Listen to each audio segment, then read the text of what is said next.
Ankleshwar railway station ખાતે Valsad Dahod intercity ટ્રેનનું સ્વાગત કરાયું.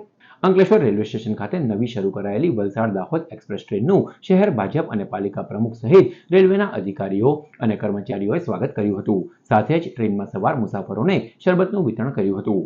અંકલેશ્વર ખાતે ટ્રેન આવી પહોંચતા પાલિકા પ્રમુખ લલિતાબા રાજપુરોહિત, શહેર ભાજપ પ્રમુખ ધર્મેન્દ્ર પુષ્કરણા સહિતના હોદ્દેદારોએ ટ્રેનનું ઉષ્માભેર સ્વાગત કર્યું. પ્રધાનમંત્રી નરેન્દ્ર મોદીજી દ્વારા દાહોદ ખાતેથી રેલવેમાં પ્રજાની સુખાકારી અંગે ફરી એક નવી ટ્રેન આજે વલસાડથી દાહોદ સુપરફાસ્ટનું શુભ આરંભ કરવામાં આવ્યું.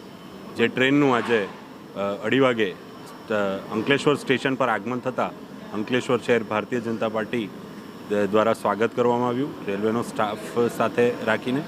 અને આ કાર્યક્રમમાં અમારા નગરપાલિકાના પ્રમુખ શ્રી લલિતાબેન અને અમારા સંગઠનના મહામંત્રી કેયુરભાઈ અને અન્ય કાર્યકર્તાઓ ઉપસ્થિત રહ્યા.